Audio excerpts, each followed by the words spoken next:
BoxingVoice.com live here with the heavyweight champion of the world, WBC champion Deontay Bomb Squad Wilder. What's going on, brother? That's a new one, man. Not much, man. Just enjoying all the festivities that's going on here at the Barclay Center. Looking at a couple of undercards, fights, and enjoying myself. Man, just enjoying myself. People that's dealing with boxing, my team, and my family, man. Well, not only has it been your year with 2 successful defenses, but it's been the year of the heavyweights. A lot of heavyweight fights, a lot of gears being moved, and you right away took to social media and you let everyone know that you were still #1 heavyweight, even though Tyson Fury just successfully took the titles away from Vladimir Klitschko. What was your thoughts on that performance with Tyson Fury and Vladimir Klitschko?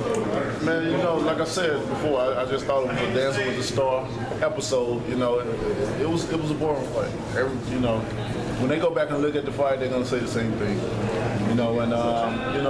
When you look for a heavyweight title bout, you look for excitement. You're looking for somebody to get knocked out. If not get knocked out, they're gonna bang it out. Somebody's gonna get hurt. And in that fight, you saw a lot of movement, you saw a lot of dancing, less punches. It's when you have a champion that's been doing his thing for a decade or so, and in one round he only throws 2 punches, it's not gonna be a good fight. But at the end of the day, like I said, whether you have an ugly win or a pretty win, a win is a win, and we have to congratulate the guy that won. That was Tyson Fury. Well, do you give Fury a little more credit just because of the level of opposition? Vladimir Klitschko, like you said, being such a dominant heavyweight for so long, you got to do sometimes what you got to do to get that W. Most definitely. Like I said, ugly win, pretty win, it's a win. So, who we blame for that fight? Do we blame Fury or Klitschko? Of course we're going to blame Klitschko. He's a more experienced guy. He should have known what to do in situations like that. But I feel that he's been fighting some of these small guys that he only converted to what he's used to, small guys, somebody he can lean on. He can clinch to get him out of trouble when he get tired. I still feel the guy has stamina problems. Yet alone, when he get touched clean, not being able to take punches. He has history for that until Manuel Stewart came into his life and his career and actually saved his career. I think he got away from that teaching, of Manuel Stewart. But that's what it is. That was a terrible fight, and I'm almost tired of talking about it. Well, it was a style that you yourself used in the Bermane-Stavern fight. Now, everyone is calling him a masterclass boxer because of this performance and the way that he outclassed Vladimir Klitschko. But that's something that you showed in the Stavern fight. You were able to show that you can jab, you can use the ring, and you don't have to just go out there and slug, even though you gave the entertainment. How do you think a fight between you and Fury would match up, being as though that both of you guys are kind of boxer-minded, even though you're obviously, you got that bomb squad punch? Yeah, I don't see how people would call that as a master style boxing when you don't throw no punches. You barely throw any punches, more dancing than me than any punches. But me and him battling together, you definitely gonna see a lot of punches thrown. That's what I do. If people look back at the end of my title fight, even when I fought Stavern, I displayed a lot of punches. Even on my accuracy, throughout all my title fights, I haven't been in the 50+ range. My last one was 56% accuracy. My last fight, I threw more punches than Klitschko and Fury together. They only do a third of what I punched. Sugar Ray Leonard called me a middleweight that night, because of the punches I've thrown and punches that I landed. So in that fight, you definitely gonna see a guy that's gonna come in and try to knock your head out. That's gonna throw a punch, not gonna sit back and dance around and stuff. But it was a good strategy that Fury did to bounce around, to keep Klitschko, keep resetting himself, because he's the type of guy that looks for the right hand, try to set you up with the jabs, the hook, to decoy it, and then hit you with the right hand. What Fury did, he kept offsetting them. He kept, when Klitschko got in position, he bounced around, he moves, he get out of position. Now that caused you to reset yourself. Now when you reset yourself, you had to set up that you had to set the whole thing up again. You may not see the same look that you saw just a few minutes ago. And that was a good good planning on his behalf, or if he wasn't playing, that was a good strategy he did to not get hit. So, but I can't wait. You know, I'm looking forward to next year. I'm looking forward to a banging of a year, a hell of a year, I may say. I'm still on the pursuit of unifying the division. The last one to do it was Lennox Lewis in 1999. It's well over a decade or so. You know, it's time for a change, and I am the change.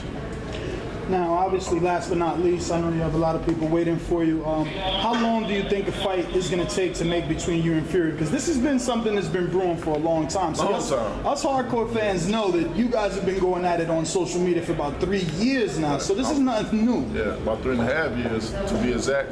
I think the fight is already sold out. You know, just need a time and a place. You know, and I would be willing to go over there to do it. You know, you can't have some of the best fans in the world. We got to give it to them. You know, they support boxing. They support the fighters. You know, if they with you, they for you. They gonna travel to see you and stuff. It's the difference between, you know, you're overseas and in America. You have to be somebody. You have to be on top before people just to gravitate to you. You didn't just get on board. You know, they like to see you already at the top and to get on board. And you know, and that's kind of bitter thing. You know, when you see UK fans gravitate. So I would love to do it over there. To you know, just because of the hype me and him to have put together over the years of social media and talking. You know, I've been real about what I've said, and I mean what I have said. Whether, you know, on his behalf, I can't speak for him. We know he clowns around, he says a lot, but when it comes down to a fight between me and him, you know, is he just all promoting for him, or just getting the money for him, then actually just really fighting?